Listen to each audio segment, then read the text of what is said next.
On this episode of the Bronze Metalist podcast, we talk about October Rust by Type O Negative.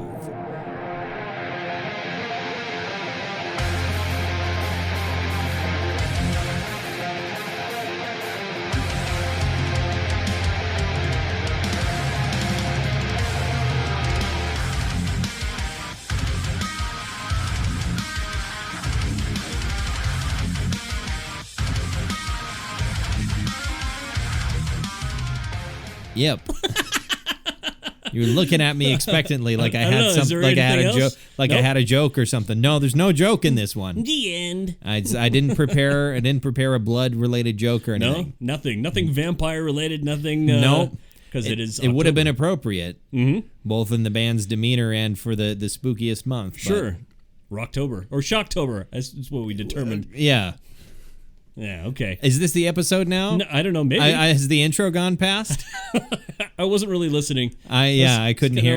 I just... couldn't hear it, so I don't know. Okay. At any rate, hi everyone. Hi. Welcome to another episode of the Bronze Metalist podcast. I'm Cal. I'm OJ. We're two professional broadcasters. We like metal and we like talking about it. Uh-huh. And after a non-metal month for September, we're back into metal, and we sort of are doing a soft ramp into metal. Yeah, I was doing a soft open. It's a soft open into metal. With October Rust by Type O Negative. Of course, it is now October, the spookiest month of the year. Ooh. Bones clinking together, chains rattling. Zoinks! Okay. So yeah, the album is called October Rust, and you were mentioning that this is the album that pops into your head when you think about October. When I look outside, I see the leaves have changed color. I hear the beginning piano line to the third track on this album. Well, of course, the name is appropriate, but I got fall vibes from this album, amongst other vibes, which we'll get into. Some overtly sexual vibes. Maybe some overtly sexual vibes from this. We'll talk more about that in a while. Otherwise, how you doing? I'm doing pretty good. That's good. It's first week of October. I haven't put the motorcycle away yet. You should have. I should have. Well, apparently we're going to get maybe about 70 again next week. Oh, okay. We're going to hit that, and then I'll have to admit that it's finally. Yeah. I'll mow one last time, put the bike away. Yeah, I suppose. Yeah. Yeah, it's been raining a lot. It has. It feels like... I just feel like it's raining out right now. Yeah, it is. Yeah, kind of brings you down. Yes, it does, indeed. And we might get snow tonight on the night we're recording this. Potentially. It's a possibility. Uh-huh. Yeah, I'm not thrilled about that. It is Oktoberfest season, though. So we're having Oktoberfest beer. Sierra Nevada Oktoberfest. So some of the things that have been going on with me. Yeah. I've had a couple of remotes in the last week. You have. You've been alive and on location. Yes. Alive? Did you say alive? I meant to just say alive. I was alive and on location. That's true. You were. I'm usually dead and somewhere else. They're always hauling his corpse to one location or another. Weekend at Bernieing me, just puppeteering me up with the phone in front, and just someone's grabbing my jaw, going, "Hi, Kyle Boner here. How are you doing, man?" I think it would be hilarious if we just went to 90 seconds of silence. That was Cale Borner. He's very, very compelling. Yeah, very compelling. He's dead, so don't. He is dead. Don't mind it. This is Cale Borner's corpse reporting live from. I am now undead. I have finally achieved what years of arcane research have led me to lichdom. Lichdom, you are a lich. I finally have access to the thing I've always wanted. Immortality? No, power word kill. Anyone who's got less than 100 HP, I'm sorry, but you're done. You're just done, and that's it. Don't even walk in the room. Don't even bother. I'm going to cast Power Word Kill on you, and then if you're still dead at the end of the next turn, I'm going to disintegrate your fucking corpse because I hate you. Because I'm petty. And spiteful. Yes. Yeah.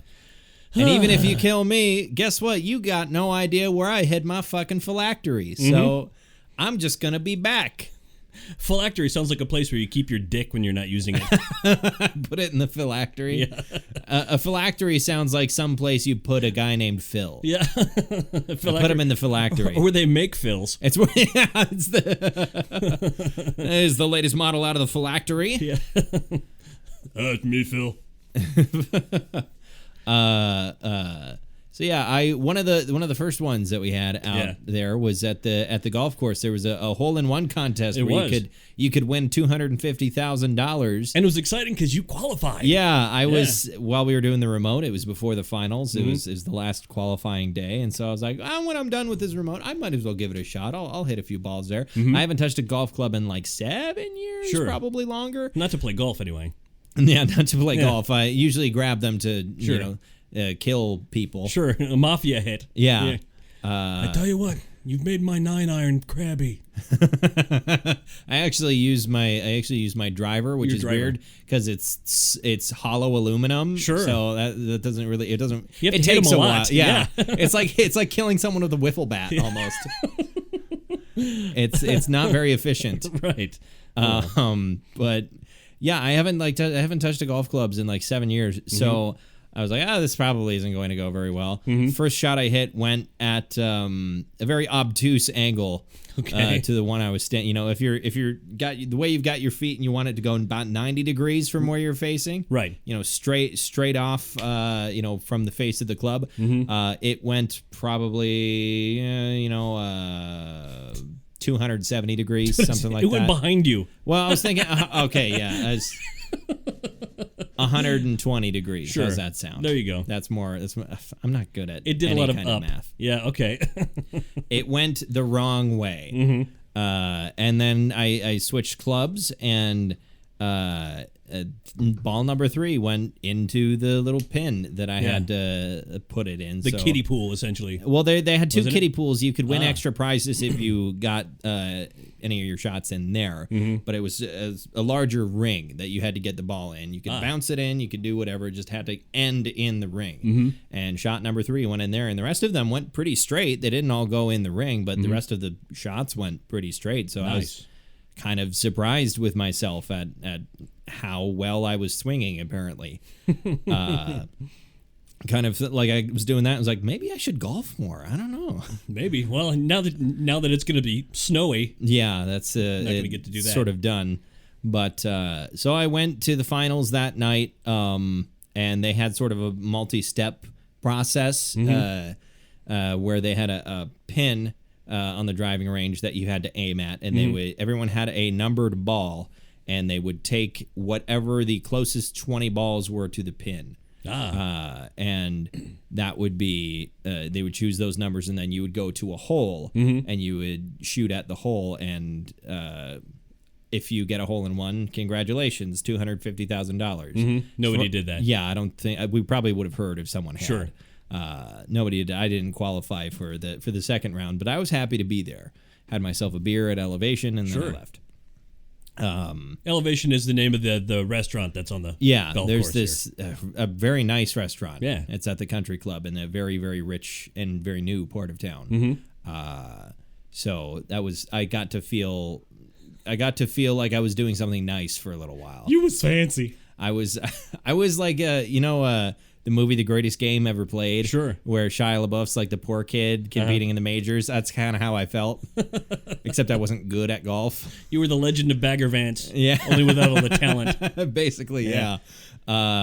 So that was fun. I had a friend of mine stay at my place over the weekend. Yeah. He was auctioneering at the Hustfest. That was you got to go to the Hustfest. I didn't go. I had a Viking on a stick. Which is like this sort of half beef, sort of veal meatball that's deep fried in batter. If you're out there, by the way, and you're not from North Dakota, and you're wondering what it is we're talking about, we're talking about the Norsk Hustfest, which is the largest Scandinavian festival in North America, and probably one of the only ones, except for like little regional festivals held at, some small town in Pennsylvania or That's something like the that. valedictorian of summer school. I mean, that's yeah, sort of. But we take it very seriously. And it's an awesome thing. It's an awesome thing. They bring vendors in from all over the place and people from Scandinavia and stuff like that. Chefs. And, there's chefs and lots of cool, distinct. It's fair food basically, but it's distinct stuff that you're going to get at the Hustfest. Right. And that was the Viking on a stick. You get lutefisk and I had rumagrot. Rumagrot is awesome. I don't know why you would want lutefisk though. I don't know. Do you like lutefisk? You know what I do is every few years or so I get me a lutefisk dinner so I can remind me how gross it is. Or to see if you've developed a taste for it finally. Yeah. If your taste buds have become that dulled. Did I become old? Yeah. Lutefisk is a Scandinavian delicacy. He made quote fingers. That is, it is like dried fish. Yeah. That has been treated at one point with lye, which is poisonous. Right. You can make soap out of it, or you can make lutefisk. Yeah, it's preserved fish essentially. The Scandinavians and the Nordics in general have a thing about preserved fish. At least it's not hakarl. Yeah. Which is the fermented Greenland shark. Yikes. At least it's not that. You know what I feel like with lutefisk? I feel like they imported it to America, and they sort of they come to Hustfest so they get. Are they eating it? Are they eating it? Oh my god. Fucking maniacs. We made that as a joke. Yeah. I think the reality of it is that they used to make it when Scandinavia was poor. Out of necessity. Yeah, out of necessity, because Scandinavia was not a very resource rich place. There's not a lot of good farming land. There's not much to do for food besides fish. And that they had to preserve it for a while, so they would have fish for the whole year. Yeah. And then once they didn't have to do that anymore, and the Nordic countries became very prosperous and wealthy, they stopped eating it. Right.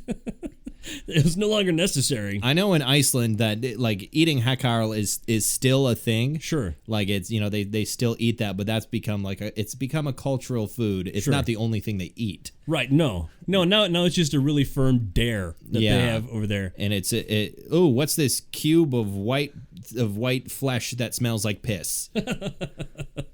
Oh, that's hakarl. Enjoy. If you're from a different country, you basically you have to eat this in order to stay here, or we're gonna kick you out. I don't think they would do that. I as far as I've ever heard, people from Iceland are very nice. Sure. But yeah, lutefisk is a peculiar thing that is. If you are in North Dakota long enough, you will hear about it, and it's probably a thing in Minnesota too. Oh yeah. It's all over the north. Yeah, anywhere where Scandinavians settled in the U.S., you'll hear about lutefisk probably. And they serve it with mashed peas. I always get the lutefisk dinner, and it comes with lefse and some mashed peas and this big hunk of lutefisk. And it's weird because by the end of it, you're going, thank God for mashed peas. Because the lefse is the only part of that I would eat. I think. I'm not really a fan of peas, but I would eat the lefse. Lefse's good with some butter and some... Yeah. Lefse, because lefse is very insubstantial. Right, it is. It's the Scandinavian tortilla. Yeah, it's not a big thing. It's just it's a thing you put other stuff on, basically. And some fruit slices or whatever, some strawberries or something. Some butter and sugar and... Yeah, you make it sweet. It is just the base. But yeah, we take Hustfest very seriously, we do. I'm happy for it. Minot does.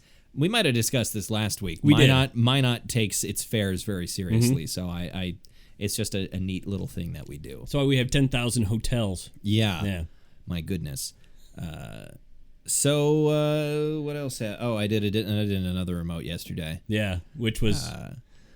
Which was a little underwhelming, I think, wasn't it? A little bit. I mean, it wasn't it went better than my other pink remote that we did, where hardly anyone bought anything. We had a decent amount of people show up and buy shirts. So one of my pink remotes, nobody showed up. At the furniture store. That's always so awkward. It is. But I think because we had it at Home of Economy, so there was a lot of people coming in and out too. And they're like, "Oh, what's this?" And I'm like, "Oh, we're selling pink T-shirts to help cancer patients. Here you go." And I bought one for my dad. Good. And so because he was a cancer patient. Yes, he was a cancer patient, so I got one for him. So he's got himself a pink shirt. I got him the regular one instead of the tie-dye one. Really? I can't see my dad wearing tie-dye. Really? I feel like even in like the late, well, he was quite young in the late 60s. He would have been 10, so, but like in his 70s. And I can't see my dad being the type of person to wear tie-dye ever. Really? Yeah, I don't know why. I picture my dad wearing that shirt, and I'm like, no, that's not right at all. He can wear this one, though. That Sure. works. He was not a flower child. My dad was most certainly not a flower child.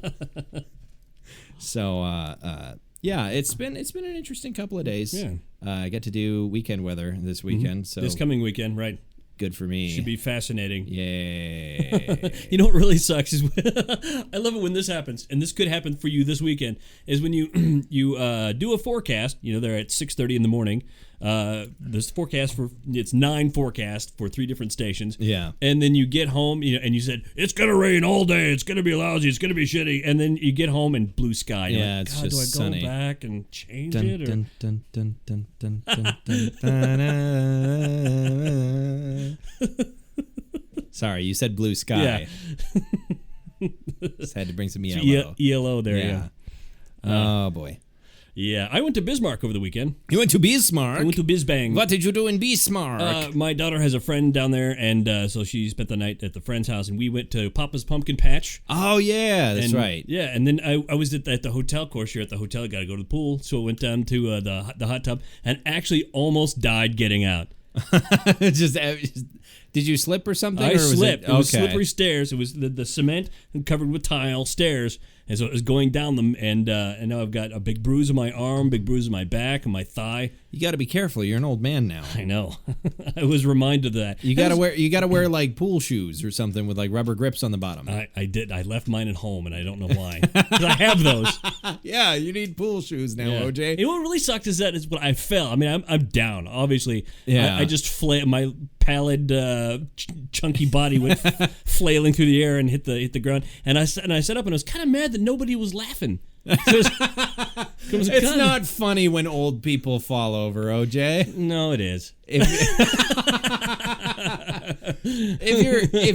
If you're my age and you fall over, that's funny. I feel like Sure. you see a guy, who's got some gray Sure. anywhere in his hair. It's like, that's tragic. That's gotta suck. Yeah. I hope nothing's broken. That's going to be a bad couple of months. Yeah, it will be. Yeah, who was it that was comparing? Grandma's like a shampoo, and it keeps you clean, smells nice, falls over in the shower a lot. It apparently makes the loudest noise ever when that happens too. You ever notice that? Yeah. I mean, I guess it's just 'cause, yeah. Showers are so reverberant, but Right. like it's the loudest thing you've ever. Especially if you have a metal tub. Oh man, God help you if you have a metal tub. It's so fucking loud. My parents had a metal tub, and every time like shampoo fell over, it was like Jesus. Maybe that's what you should have named the podcast. Metal tub. What's up? We're metal tub. Metal tub. Rusty metal tub. Ooh. October rusty metal tub. So it's time for us to talk about October Rust. All right. So October Rust is a 1996 album by the American gothic metal band Type O Negative. They'd been around for a decent amount of time at that point. Right. Late 80s, I believe it was. I didn't look precisely. I think 88 was Yeah. And you all right? yeah, I just had to burp. That's all. All What do right. you think I'm not? What? Well, You think- because you kind of made some noises with you. Went, That's just how I burp sometimes, OJ. Come on.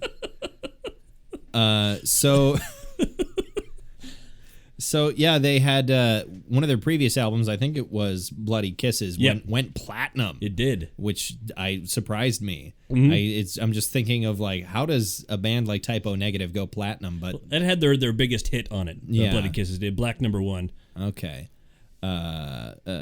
which reminds me of the Sun album. Yeah.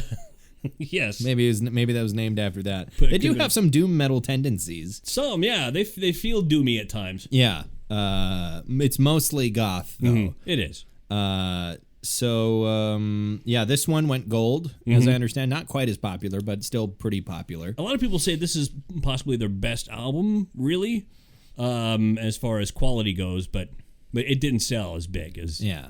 Bloody Kisses. That's how it happens with metal. Sure. The better it is, the less it sells often. unless you're Dream Theater, in which case I think Scenes from a Memory is one of their most popular albums as far as sales go. And it was great. Yeah, and it's my favorite one of theirs, and I think it's their best. So sometimes I'm proven wrong, but often it just seems like a lot of good metal albums don't sell great. At any rate, yeah, this is a very long album. It is. There's a lot of tracks on this. I was not expecting the length. It is 72 minutes long, and it I have to say it wore on me a little bit. I didn't listen. I didn't. It helps that I didn't listen to it all at once, right? Because Peter Steele has the goth metal voice, the quintessential goth metal voice. Yes, so it's very low, and he does it now. Yeah, he passed away, unfortunately. But he has the quintessential goth metal voice, so it's this very, very low, very sort of lurid sort of. And he has the accent. He's from New York, but he still sounds like a vampire. He sings kind of like a vampire. Like I remember hearing the way he pronounces a couple, like, and rolls certain consonants. He rolls his R's. Yeah, it's like, why are you doing that? You're from New York. Because there's a little intro and a little outro. Yeah. That is just them saying, "Hey, we smoked a lot of weed while we were we got recording high this for a few album. months. Had a good time. Hope you enjoy it." Yeah, I hope you enjoy it. Which I like that because at least it tells you, hey, these guys, they're self-aware. They are. They know very well that what they do is at least a little bit ridiculous. Yeah, and I appreciated that a lot. It's just, and he sounds like very strong New York accent. Yeah, very New York. Very, very, very deep New York accent. Like all the guys in the band. Hey, it's me. Yeah, hey, it's me. What's the other guys? Oh, it's me, Josh Silver. How you doing? Josh, your bag of donuts. Me. Hey, it's Joey Bag of Donuts. Hey, how you doing? I play keyboard. I play the keyboard, and we're gonna enjoy the album. All right. Here you Forget go. about You forget I'm walking here. Enjoy the music, you big gabagool. And then at the end, there's a little 9-second blurb where Peter thanks you for listening to the album. It's like, you're welcome, Peter. You're welcome, dude. Yeah. I saw this band live. Did you? I did. Did you have a lady friend with you? I did. I told you the story. I don't know. You told me the story about taking your lady friend to what was it, Cradle of Filth? Yeah, and this is the opening act. Oh, this was the same show. This is the same show. I didn't know that. Okay. It was in Minneapolis at I forgot what the name of the theater is. It used to be owned by Prince. And then he sold it, and then a lot of alternative act. I also saw ICP at the same theater. Oh boy, Skyway. The Skyway. Well, it wasn't the Skyway at the time, but yeah, that's the place. That's the venue now. Yeah. Okay. Because I know that because there has been multiple concerts that I've been like, I could make that, and then I don't go. They're always at the Skyway. Sure. So one of these bands is much more romantic than the other. Yeah. Cradle of Filth, not a particularly romantic band, as I understand. Well, there's some sexuality. Okay. In Cradle of Filth, but when you compare it to Type O Negative, no, it's bone dry. Right.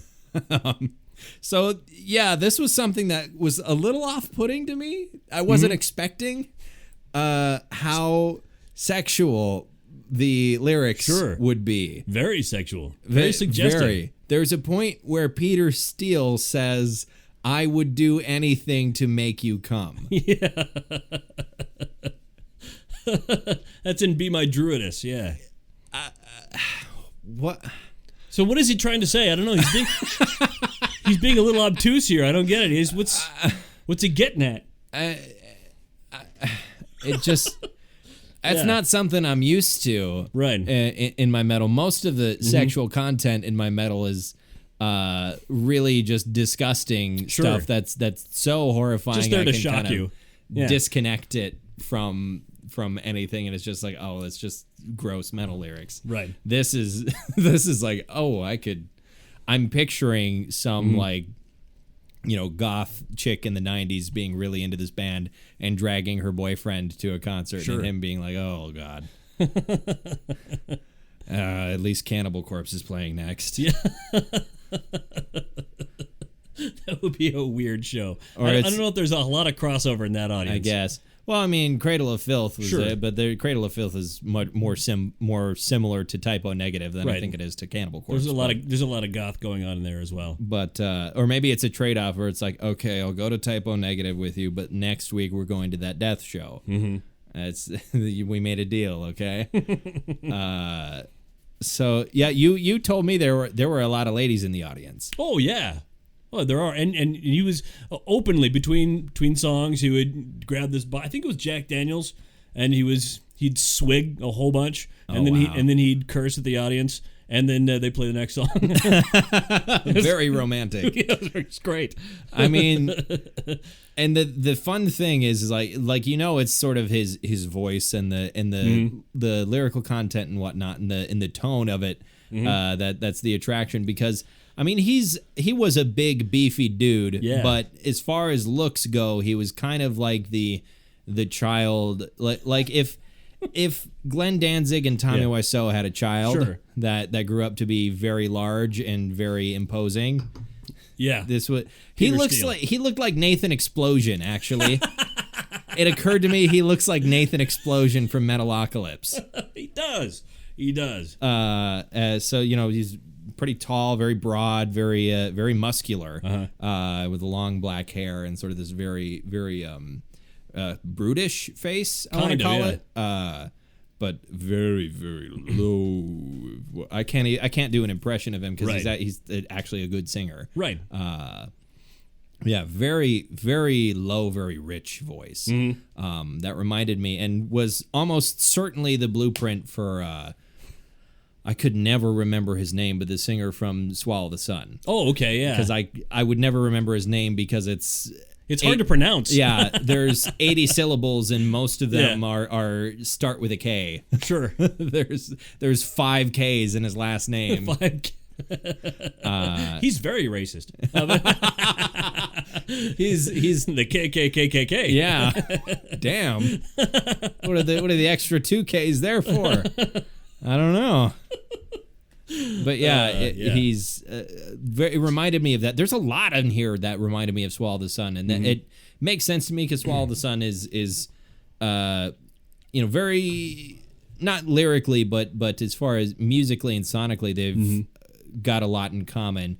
Besides the death metal parts, it was like, let's take Typo Negative and add death metal on top of it, and you kind of get Swallow the Sun, which is like Swallow the Sun is my the only album in my record collection, or the only 2 albums. I guess I have 2 of theirs now. The only band in my record collection that could be called goth, I think.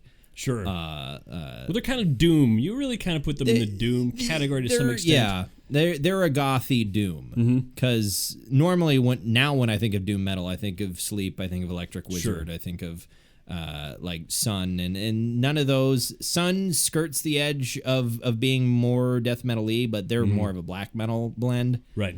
But like I think of a lot of the classic stoner doom bands, and those are the ones that seem to be the most popular. And death doom is kind of its own thing. So yeah, I don't know. Genres are stupid.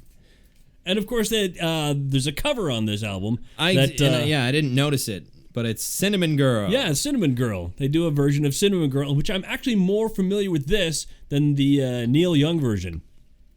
Was this, you were telling me earlier, it was like a cover that you thought was, because like the Neil Young version was just kind of general sort of. It was good. Well, no, that's not what I was saying earlier. I was talking about that. I was talking about the Sonic Youth cover. Oh, okay. But no, yeah. They did this, and they did...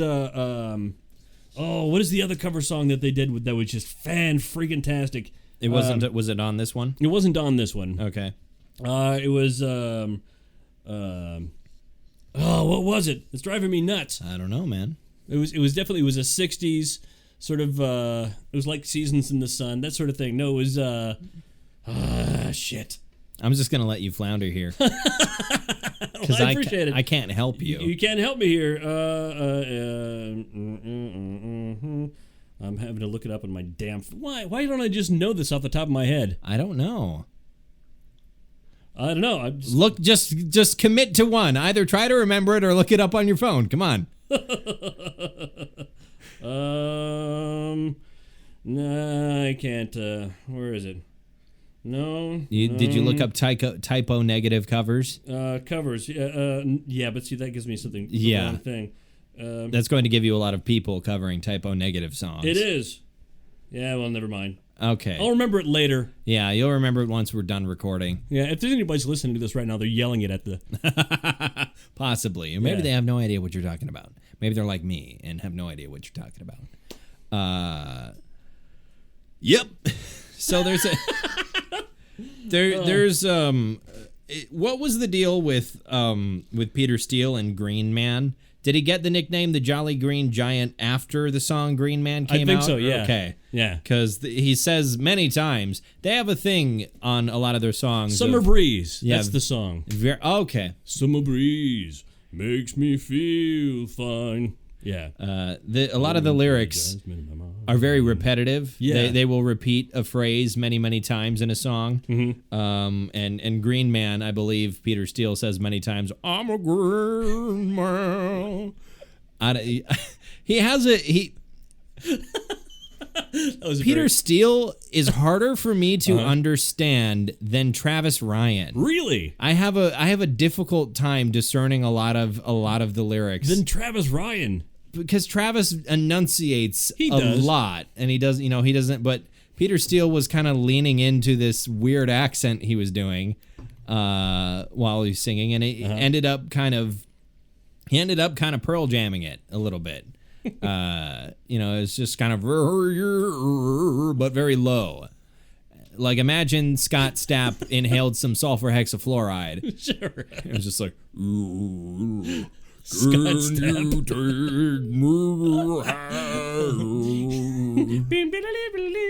I gotta keyboard. I want to sing it normal and then I'll pitch it down. Can you take me higher? I'll pitch it down in post. Okay, all right. I'm looking forward to that. Yeah, it was difficult for me to discern lyrics a lot of times. Or I would get like one word, be like, what's the other word? I don't know. Like I got one word out of that line there. Red Water was an interesting song. I forgot about Red Water because I listened to half of the album yesterday and listened to the other half today. Yeah. Red Water is an interesting song because it's a Christmas song. It is. And they have Red Water and they have there's 2 Christmas songs on this album. What was the other Christmas song? Oh no, that is Red Water that I'm thinking of. Yeah, I think Red Water's the only one. Yeah. That was very interesting and very good, actually. Mm-hmm. I might have to reconsider what I call my favorite song because now that I'm remembering it was actually really, really good. I really enjoyed that. That takes some confidence, I think, to put a Christmas song on an album that has nothing to do with Christmas. No. We've just got one Christmas song here on this album. And people are going to remember that because it's a Christmas song in the middle of everything else. Right. So yeah, the subtitle there is Christmas Morning. That's it. Yeah. Spelled with a U, like morning. Like you're longing for the dead or whatever. Yeah. There's a lot of talking about being 6 feet underground and There's a lot of it's this album's all about love and death, baby. Mm-hmm. What else is there? Just love and death. So it's an interesting album. I'll give it that. How did you? So other than the concert that you went to, like where did Typo Negative come into the story of OJ? Well, I was only sort of vaguely aware of them through most of the '90s, but my wife had this on CD. Okay. When we got together and sort of merged our record collections. All right. And I listened to this a lot. In the fall or just it was in the fall, I think. It was like, oh, it's October. What should I listen? October Rust. Okay, sure. Let's give this a shot. Mm-hmm. Octubre Rust. Mm-hmm. I don't know what the Spanish word for rust is. I thought I was gonna burp. There we go. There, let it out. Yeah, it just was building up a little bit. Sure. But I got a lot of fall vibes off of this. Mm-hmm. It feels like sort of because fall. I mean, fall is the time of the year when everything dies. Everything's sort of dying, or the trees aren't actually dying. No, but the leaves are. Everything's just falling off. And your hopes. Yeah, your hopes and your dreams. Yeah. And you settle in for another season of seasonal affective disorder. Right. And everything's just wonderful. You get to watch that garden you tended all summer. Just go wither to shit. away. So it fits, like the doomy atmosphere fits. And I kind of wish I wish October was almost a non-metal month, so I could bring like The Wild Hunt by Tallest Man on Earth, because that's a very fall album.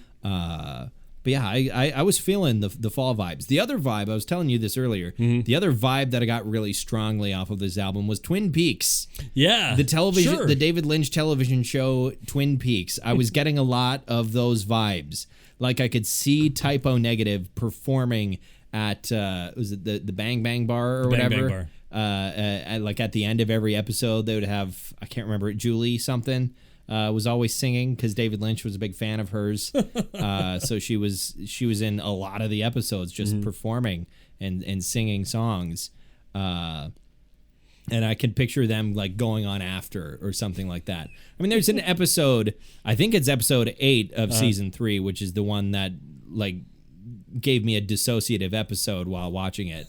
Right. I think the beginning of that episode is actually a Nine Inch Nails performance. So like it fits, it works. I can feel David Lynch maybe kind of being a fan of Typo Negative. I don't know. He likes a lot of weird music, and he makes a lot of weird music. He's David Lynch. David Lynch. I haven't seen season 3 yet. I need to get on that. You need to do it. You got to do it. Do I need to rewatch 1 and 2? No. You don't? Okay, just jump in. Yeah, you know the characters. You know that at the end, spoilers, Coop is trapped in the Red Lodge and the Red Lodge. The Black Lodge. He's in Montana. He's trapped in Red Lodge, Montana, which is, I can't remember precisely where David Lynch grew up, but that would kind of actually fit. David Lynch is at least aware of Red Lodge. Of course. He grew up in Montana, so yeah, he's trapped in Red Lodge. So it's a ski resort. He's had a great time for the last 25 years. Yeah, but shit, it's spring. My God, what am I going to do? What am I going to do? There's no snow. I can't go skiing anymore. Don't worry, it'll be back by the end of September. Right. Poor Montana. Oh yeah, they got hit hard. They got dumped on. Yeah. So yeah, I could really picture Typo Negative performing on the soundtrack for Twin Peaks, essentially. The bass tones reminded me a lot of sort of the can't remember the composer for the Twin Peaks soundtrack, but the bass tones kind of fuzz. Yeah, there's a lot of fuzz, but it's a fairly it's not a super, there's fuzz, but it's not distorted, if you know what I mean. Like it's not heavy bass. There's obviously fuzz and there's distortion, but it's not heavy bass guitar. It's not grindy the way you would have on like early Mastodon. You listen to like Troy's bass tones become clearer and clearer as their discography goes on, but like their early stuff, it was very sort of like grindy bass and very punchy. And this isn't that. There's a lot of very soft, sort of tender moments on this album, which kind of goes with they're going for a very sexual sort of theme, so it fits. This is a very sensual album. I just remember being in the audience and actually seeing the ladies in the audience throw their vaginas on the stage. How did they accomplish that? Oh, they're just throwing them like 2 at a time. They just grabbed them and threw them? Yeah. Wow, it's crazy. They had to duck.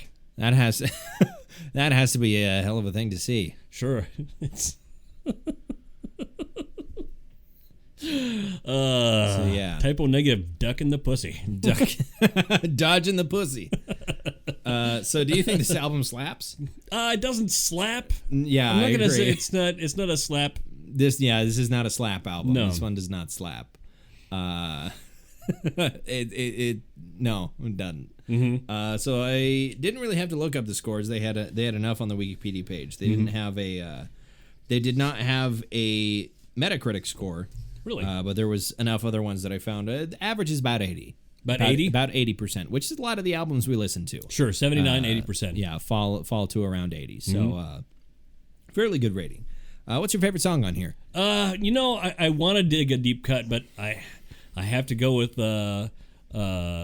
love you to death. I mean, okay. That's for some reason that's the one that just sticks out in my head all the time. That's fine. I originally went with Wolf Moon, but now that I remember Red Water, yeah. I really dug that. I was like, Christmas? Okay. All right. Okay. Guess it's Christmas in October. I can dig it. All right. Type Yule negative. This is the precursor to Nightmare Before Christmas. Sure. Tim Burton listened to this album and was like, Christmas, but in October? Wait a minute. What could I make of this? And then we got Nightmare Before Christmas. Number Krampus? Nightmare for Krampus. Right, Krampus. Before Krampus.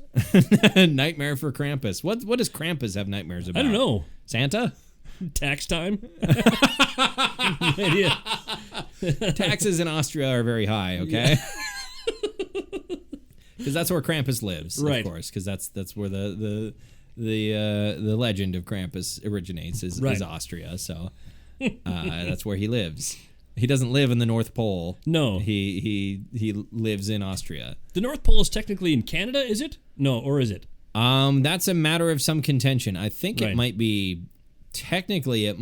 be international waters, theoretically speaking. Because that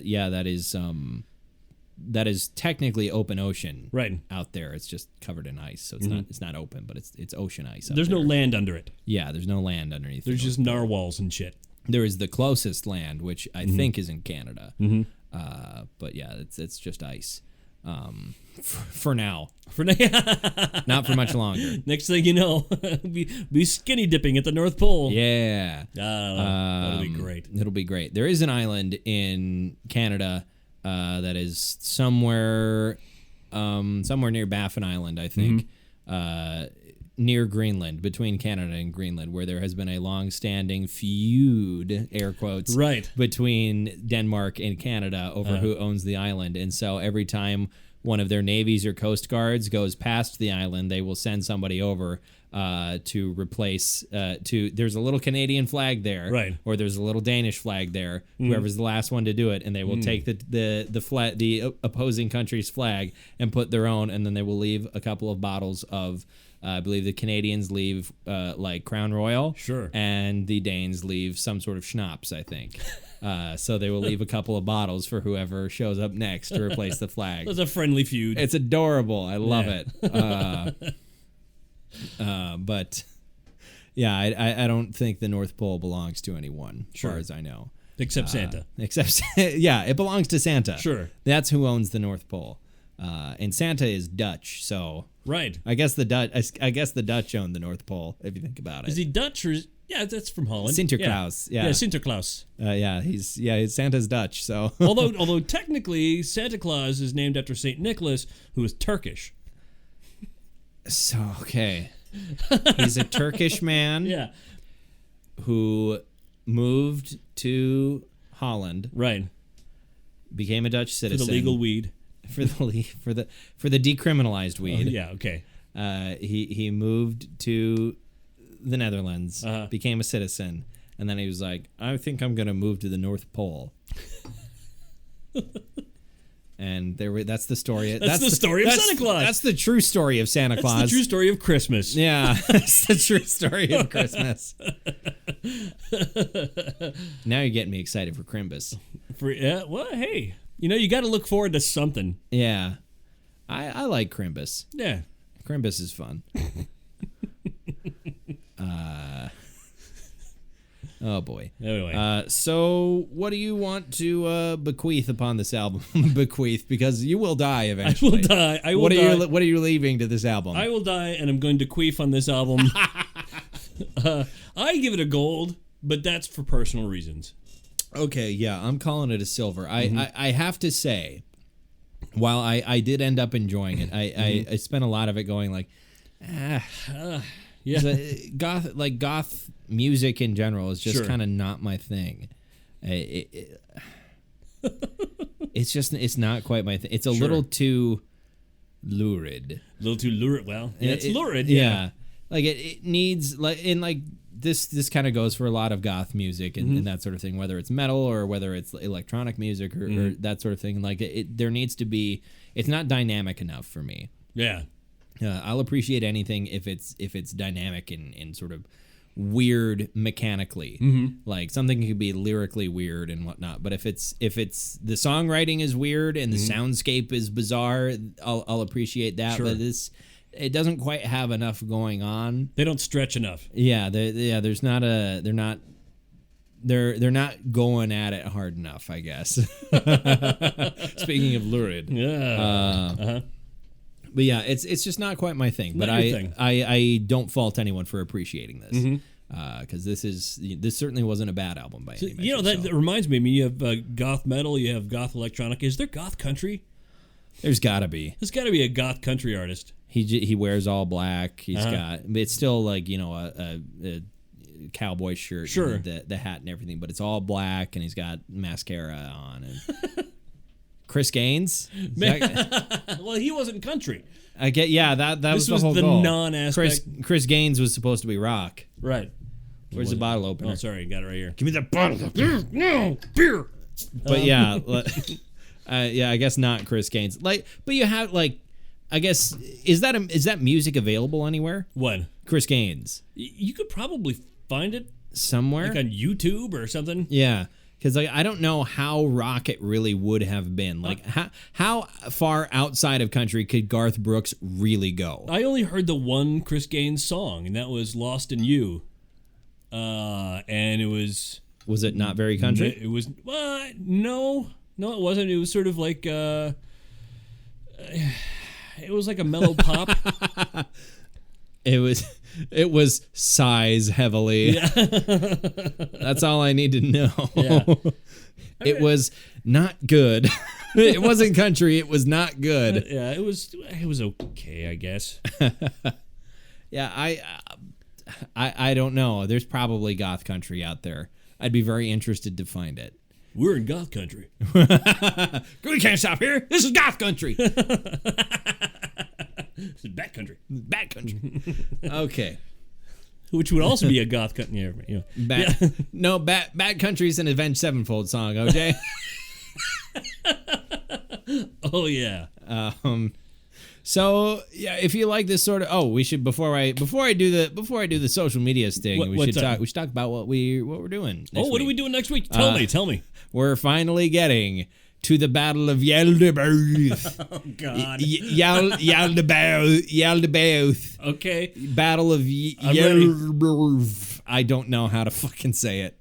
It's the brand new Infant Annihilator album. They're a technical death metal / deathcore band from Hull in the UK. I snapped on it was a Infant Annihilator song. I did a Snapchat of my little emoji dancing to Infant Annihilator, and I played it for my daughter, and she said, "That's just ear hurt. That's all that is." She's not wrong. I was doing some vacuuming over the weekend, and I had it on, and it's grown on me a little bit. So we'll talk about it at length next week. I do actually enjoy them. I do enjoy it for what it is. Yeah, you kind of have to stop taking it seriously because they don't. Yeah, they sure as hell don't. So yeah. So that's I'm very gassy tonight. But it's all coming out the top. All right. So that's what we're going to be doing next week. I'm excited for one reason or another. Until then, if you like this sort of thing, check us out on social media. We normally just post episode links. So I guess if you're listening to this one, you can follow us on Twitter and Facebook, and you will know when the next one comes out. There you go. Or you could subscribe to us on Libsyn or on iTunes as well. And then you don't have to rely on social media. Sure, it'll come to you. It will come to you. Your phone will be like, hey, new thing. And there you go. That's all you got to do. Got an hour to kill? Here you go. Yeah. Do you have an hour to just horribly murder? in the most incoherent way possible. Do you have an hour you didn't want back anyway? Incoherent Murder? Incoherent Murder. I don't Put know that if on the list. I don't know maybe? if that's a band name. I feel like that is a song name or an album name. Possibly, yeah. Incoherent Murder. Incoherent Murder. So until next week, that's not normally how we do that. I don't know. Thank you very much for listening to another episode of the Bronze Metalist Podcast. I'm Kale. I'm OJ. I have a very full glass, so I'm going to take a drink. Okay, taking a drink. Hold on. He's taking a drink. He's sucking it down. I feel like I'm calling a horse race here. Here we go. Congratulations!